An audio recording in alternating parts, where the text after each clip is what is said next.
Egypt دنیا کی پہلی بڑی سپر پاور فرعون کی سٹی. اسی ایجپٹ کے بارے میں آپ صلی اللہ علیہ وسلم نے اپنی وفات سے پہلے کلیئرلی بتا دیا تھا کہ تم مسلمان ضرور ایک دن ایجپٹ کو فتح کرو گے، لیکن یاد رکھنا جب تم ایجپٹ کو فتح کرو تو وہاں کے عام لوگوں کے ساتھ نیکی سے پیش آنا، کیونکہ وہ تمہارے رشتہ دار ہیں. ناؤ آپ صلی اللہ علیہ وسلم کی وفات کے کچھ ہی عرصے بعد مسلمانوں نے عمر بن خطاب کی لیڈرشپ میں رومن اور پرشین امپائر کو ہرا کر ان سے یہ سارے علاقے فتح کر لیے. لیکن جیسے ہی مسلمانوں نے یہ سارے علاقے فتح کیے، اچانک یہاں پر ایک بہت بڑا مسئلہ ہوا. ان نئے علاقوں میں ایک بہت ہی خطرناک بیماری طاعون ہر طرف پھیل گئی، جس سے مسلمانوں کی سپیڈ تو ختم ہو ہی گئی، لیکن اس بیماری سے مسلمانوں کے سارے بڑے جنرلز شہید ہو گئے. اور نئے جنرلز کو چانس ملا کہ وہ آگے آ کر مسلمانوں کو لیڈ کر سکے. تو اب ان بڑے جنرلز کے شہید ہونے کی وجہ سے حضرت عمر نے ان علاقوں میں نئے جنرلز لگائے اور یہاں پر مسلمانوں کا آرمی چیف عمر بن عاص رضی اللہ تعالیٰ عنہ کو بنایا. عمر بن عاص کے آرمی چیف بننے کے بعد آہستہ آہستہ یہ بیماری ختم ہو گئی، اور جب حضرت عمر کو مدینہ میں اس کا پتہ چلا تو وہ خود حالات کو کنٹرول کرنے کے لیے مدینہ سے مسلمانوں کی فوج کی طرف گئے. لیکن آف کورس جانے سے پہلے انہوں نے مدینہ اور پورے عرب کا کنٹرول حضرت علی رضی اللہ تعالیٰ عنہ کے حوالے کیا. مطلب آف کورس اگر حضرت عمر کو اس سفر میں کچھ ہو جاتا تو آٹومیٹکلی حضرت علی رضی اللہ تعالیٰ عنہ اس پوری امپائر کے نئے خلیفہ بن جاتے. جیسے ہی حضرت عمر سیریا پہنچے، وہاں ان کی ملاقات نئے آرمی چیف عمر بن عاص سے ہوئی، اور انہوں نے خلیفہ عمر کے سامنے ایک نیا زبردست پلان رکھا کہ اب ہمیں رکنے کے بجائے ایک نئی دنیا کی طرف جانا چاہیے، ایجپٹ. اور وہی ایجپٹ ہی کیوں؟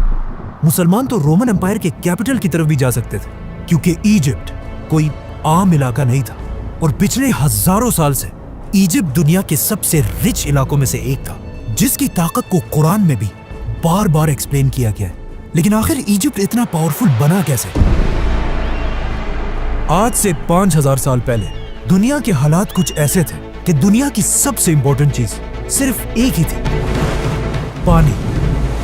اور جس کے پاس دنیا میں سب سے زیادہ پانی ہوتا تھا وہی پوری دنیا پر راج کرتا تھا. اینڈ آف کورس اس زمانے سے لے کر آج تک دنیا کی سب سے بڑی ریور ایجپٹ میں ہی تھی، نائل ریور. اور آہستہ آہستہ اسی دریا کے پانی کی طاقت کی وجہ سے پوری دنیا سے لوگ ایجپٹ میں آ کر آباد ہونے لگے، جس کی وجہ سے ایجپٹ دنیا کا سب سے طاقتور علاقہ بنا، اور یہاں کے لوگ دنیا کے سب سے رچ لوگ بنے. جس کے بعد انہی لوگوں میں سے ایک آدمی کھڑا ہوا، کنگ نارمر، جس نے پورے ایجپٹ کو یونائٹ کر کے یہاں پر دنیا کی سب سے پہلی بادشاہت بنائی. بٹ ویٹ، یہ تو 5000 سال پرانی کہانیاں ہے، تو آج ہمیں اس سب کا کیسے پتہ ہے؟ ان 2 ٹیبلٹس کو غور سے دیکھیں.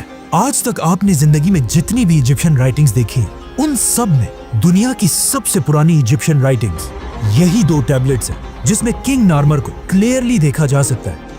آہستہ آہستہ یہی ایجپشین امپائر طاقتور ہوتی گئی، اور اگلے 1000 سال تک ایجپٹ ہی پوری دنیا پر راج کرتا رہا. 1000 سال تک دنیا کی سپر پاور رہنے کے بعد اب ایجپشین فرعونوں کو یہ بات کنفرم ہو چکی تھی کہ ان سے بڑا اس پورے یونیورس میں کوئی بھی نہیں ہے. جس کے بعد پہلی بار انہوں نے ایک ایسا دعویٰ کیا جو ان سے پہلے کسی نے نہیں کیا تھا. ایجپٹ کے فرعون نے اپنے آپ کو بادشاہ نہیں بلکہ خدا کہا، اور ان فرعونوں نے ایجپٹ میں ایک ایسا ریلیجن بنایا کہ فرعون تو دنیا میں ایک خدا ہے، لیکن تم عوام صرف اور صرف تبھی جنت جا سکتے ہو جب تک تم اپنے خدا فرعون کے غلام رہو، تاکہ کبھی بھی ایجپٹ کے لوگ فرعون کے خلاف بغاوت نہ کر سکے. تو اب پورا ایجپٹ فرعونوں کی عبادت کرنے لگا. لیکن آہستہ آہستہ ان فرعونوں کے ریلیجن میں بھی کچھ چینجز آنے لگی، اور آخر یہاں پر ایک بہت ہی عجیب کانسیپٹ آیا کہ ہر فرعون خدا نہیں ہے، بلکہ صرف وہی فرعون خدا رہے گا جس کا جسم اس کے مرنے کے بعد بھی ہمیشہ کے لیے ٹل دی اینڈ آف ٹائم بالکل ٹھیک ٹھاک رہے. تو اب ان فرعونوں کی آپس میں ایک ریس سٹارٹ ہوئی کہ کون اپنے جسم کو ہمیشہ کے لیے سیف رکھ سکتا ہے. تو اب فرعون اپنے جسموں کے ساتھ ایکسپیریمنٹس کرنے لگے، جس سے دنیا میں پہلی بار ممیز کا کانسیپٹ آیا. تو اب جیسے ہی کوئی فرعون مرتا تھا تو اس زمانے کے سرجنز سب سے پہلے اس فرعون کے جسم سے سارا خون نکال دیتے تھے، اور اس کے بعد उस फिरौन की नाक में एक कुंडा, एक हुक डालकर उसके दिमाग को उसके नाक से ही बाहर खींच लेते थे, जिसके बाद उसके जिस्म से सारे ऑर्गन्स, लंग्स, जिगर, गुर्दे सब निकाल लिए जाते थे, लेकिन सिर्फ दिल को बिल्कुल सेफ एक जार में रख दिया जाता था। जिसके बाद इस फिरौन के खाली जिस्म को बहुत ही केयरफुली अगले 40 दिन के लिए पानी में रख दिया जाता था और इस पानी में एक स्पेशल नमक मिक्स किया जाता था। 40 दिन के बाद फिरौन को निकालकर उसके खाली जिस्म को रेत से भर दिया जाता था ताकि वो हमेशा के लिए अपने सही शेप में रहे। और फिर फाइनली फिरौन के जिस्म पर तेल और हनी लगाकर उसके जिस्म पर हमेशा के लिए व्हाइट पट्टियां बांधी जाती थी और फिर उसे एक बहुत ही महंगे ताबूत में बंद कर दिया जाता था। इस ताबूत में फिरौन के जिस्म के साथ साथ खाने पीने की चीजें, बहुत सारा सोना और मोस्ट इम्पोर्टेंटली उसका दिल उसके साथ दफना दिया जाता था। आहिस्ता आहिस्ता मरने के बाद हर फिरौन अपनी मम्मी बनाने लगा और ये बिल्कुल एक आम सी बात बन गई। तो अब मरने के बाद खुदा बनने की ये रेस मम्मी से भी आगे निकल गई और आने वाले नए फिरौन सिर्फ मम्मीज ही नहीं बल्कि अपने मम्मीज के ऊपर बड़ी बड़ी बिल्डिंग्स बनाने लगे, जो पहले तो सिर्फ नॉर्मल बिल्डिंग्स और टेम्पल्स थे, लेकिन आहिस्ता आहिस्ता ये बिल्डिंग्स बड़ी होती गई और इस तरह दुनिया में पहली बार पिरामिड्स का कॉन्सेप्ट आया।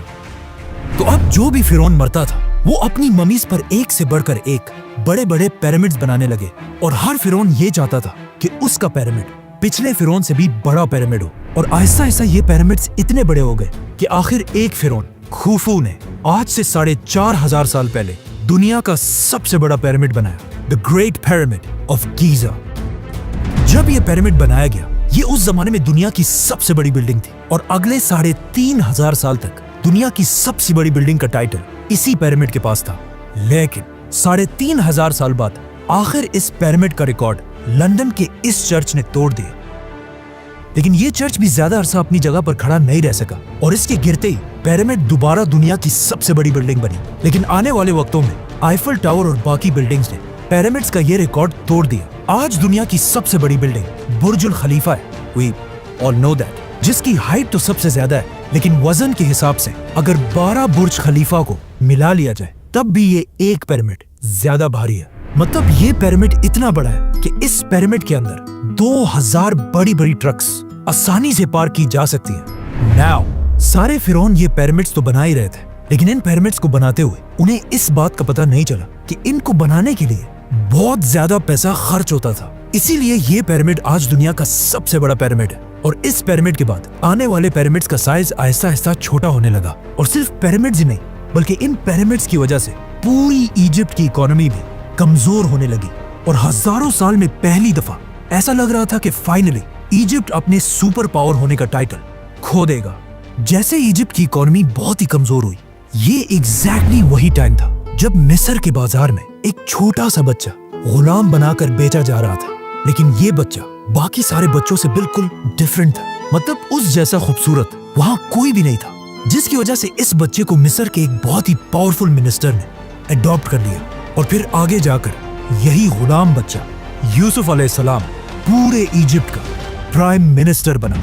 यूसुफ अलैहिस्सलाम ने बादशाह के साथ मिलकर इजिप्ट की पूरी इकोनॉमी को कंट्रोल किया और वो इजिप्ट जो इससे पहले बिल्कुल टूटने वाला था, दोबारा उसे एक सुपर पावर बनाया। लेकिन उनकी वफात के बाद यूसुफ अलैहिस्सलाम और उनके भाइयों की औलाद बनी इसराइल यही इजिप्ट में रहने लगे और कुछ ही अरसे में इजिप्ट के सबसे पावरफुल लोग बन गए। लेकिन जैसे ही बनी इसराइल अपनी ताकत की पीक तक पहुंचे, अचानक इजिप्ट में दो बड़ी ताकतों के दरमियान एक बहुत बड़ी जंग शुरू हुई, जिसमें एक नए फिरौन ने आकर पुराने खानदान को खत्म कर दिया और इजिप्ट में एक नई बादशाहत बनाई। इस नए फिरौन ने इजिप्ट के पुराने सारे रूल्स को तोड़कर एक नया निजाम बनाया, जिसमें सबसे इम्पोर्टेंट रूल ये था कि आज के बाद बाहर से आए हुए लोगों को इजिप्ट में बिल्कुल भी बर्दाश्त नहीं किया जाएगा। जिसके बाद ऑफ कोर्स बनी इसराइल पर इजिप्ट में बहुत सख्त जुल्म किया जाने लगा, जिस तरह आज भी अमेरिका के नए सदर डोनाल्ड ट्रंप ने आते ही I will declare a national emergency at our southern border. बिल्कुल उसी तरह अमेरिका से इमिग्रेंट्स को निकालने का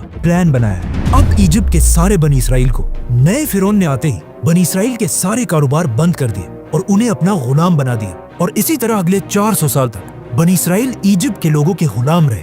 लेकिन इन 400 सालों में बनी इसराइल के दिलों में सिर्फ एक ही उम्मीद थी कि एक दिन जरूर उनका एक पैगंबर आएगा जो उन्हें इस सख्त गुलामी से निकालकर आजाद कर देगा। और एग्जैक्टली ऐसा ही हुआ। 400 साल बाद अचानक एक दिन फिरौन के पास एक नजूमी आया और उसने आकर फिरौन को बताया कि बहुत जल्द इजिप्ट की जमीन पर एक बच्चा पैदा होगा जिसका ताल्लुक बनी इसराइल के खानदान से होगा, जो तुम फिरौनों की इस 3000 साल की एम्पायर को खत्म कर देगा। यह सुनकर फिरौन बिल्कुल हैरान रह गया और उसने फौरन हुक्म दिया कि बनी इसराइल में आज के बाद जो भी लड़का पैदा होगा उसको पैदा होते ही मार दिया जाए। जिसके बाद उसके सोल्जर्स हर घर में जाकर माओं से बच्चे छीनकर उनको मारने लगे, लेकिन जिस बच्चे को वो असल में ढूंढ रहे थे, मूसा अलैहिस्सलाम, वो उनके हाथ ना आ सका, उसे वो मार नहीं सके, बल्कि इस बच्चे को फिरौन अपने ही घर में पालने लगा। यहाँ से आगे जो हुआ वो हम सबको बताए। मतलब मूसा अलैहिस्सलाम ने पैगंबर बनने के बाद फिरौन के सामने आकर एक ही डिमांड रखी कि मेरे खानदान बनी इसराइल को गुलामी से आजाद कर दिया जाए। और बहुत सारे मिरेकल्स के बाद आखिर फिरौन ने उनकी बात मान ली और बनी इसराइल को आजाद करके इजिप्ट से निकलने की इजाजत दे दी। जिसके बाद बनी इसराइल के 6 लाख लोग एक ही रात में 400 साल के बाद इजिप्ट को छोड़कर फलस्तीन की तरफ रवाना हुए। लेकिन अचानक पता नहीं ऐसा क्या हुआ कि उस वक्त के फिरौन रैमसेस ने बनी इसराइल को इजाजत देने के बाद भी अपना किया हुआ वादा तोड़ दिया और अपनी पूरी फौज को जंग के लिए तैयार होने का हुक्म दिया। जिसके बाद रैमसेस अपनी फुल ताकत के साथ मूसा अलैहिस्सलाम का पीछा करने लगा। लेकिन जैसे ही वो बनी इसराइल को खत्म करने के लिए उनके बिल्कुल करीब पहुंचा, एग्जैक्ट उसी वक्त अल्लाह ने मूसा अलैहिस्सलाम और बनी इसराइल को बचा लिया और रैमसेस, फिरौन और उसकी पूरी फौज को इस पानी में गर्क कर दिया। अब यहाँ पर एक बहुत बड़ा मसला है कि मूसा अलैहिस्सलाम का जिक्र इजिप्ट की पूरी हिस्ट्री, टैबलेट्स, राइटिंग्स में कहीं भी नहीं है। मूसा अलैहिस्सलाम की स्टोरी हमें सिर्फ बाइबल और कुरान में मिलती है, लेकिन एक चीज हिस्ट्री और इन आसमानी किताबों में कॉमन है। मतलब आज दुनिया का हर हिस्टोरियन इस बात को मानता है कि मूसा अलैहिस्सलाम के दौर के फिरौन रैमसेस के मरने के बाद इजिप्ट कभी भी दोबारा अपने पैरों पर खड़ा नहीं हो सका। मतलब मूसा अलैहिस्सलाम ने सिर्फ एक फिरौन को नहीं बल्कि इजिप्ट के पिछले 3000 साल की हुकूमत को हमेशा के लिए खत्म करने की शुरुआत की थी। रैमसेस इजिप्ट का आखिरी बड़ा फिरौन था जिसने अपने आप को और अपनी पूरी फौज को अपने गुरूर की वजह से खत्म कर दिया था। जिसके बाद पूरी दुनिया को यह समझ आ गई कि फिरौन कोई खुदा नहीं बल्कि सिर्फ एक आम इंसान है। जिसके बाद यहाँ से पहली दफा इजिप्ट अपना सुपर पावर का टाइटल आहिस्ता आहिस्ता खोने लगा और यहाँ के हालात इतने खराब हुए कि आज तक इस दौर को डार्क एजेस के नाम से याद किया जाता है। जिसके कुछ ही अरसे बाद इजिप्ट के पास फलस्तीन में दुनिया की एक नई सुपर पावर सामने आई जिसके बादशाह का नाम था सुलेमान अलैहिस्सलाम। इसी तरह आने वाले वक्तों में इजिप्ट की ताकत कमजोर होती गई और इतनी कमजोर हुई कि बहुत सारी एम्पायर्स ने यहाँ पर हमला करके इसे फतह किया, जिनमें से एक बादशाह का नाम था अलेक्जेंडर द ग्रेट। लेकिन अलेक्जेंडर द ग्रेट की एम्पायर के बाद फाइनली एक नई super power the great Roman empire ने आखिर इजिप्ट को फुल ताकत के साथ फतह किया और अगले 600 साल तक रोमन एम्पायर ही इजिप्ट पर राज करती रही और कोई भी उनसे इजिप्ट छीन नहीं सका। लेकिन अब फाइनली 600 साल के बाद रसूलुल्लाह सल्लल्लाहु अलैहि वसल्लम की हदीस के पूरे होने का टाइम आ चुका था और मुसलमान उमर बिन खत्ताब की खिलाफत में रोमन एम्पायर से इजिप्ट छीनने के लिए उसके दरवाजे पर खड़े थे। सब्सक्राइब।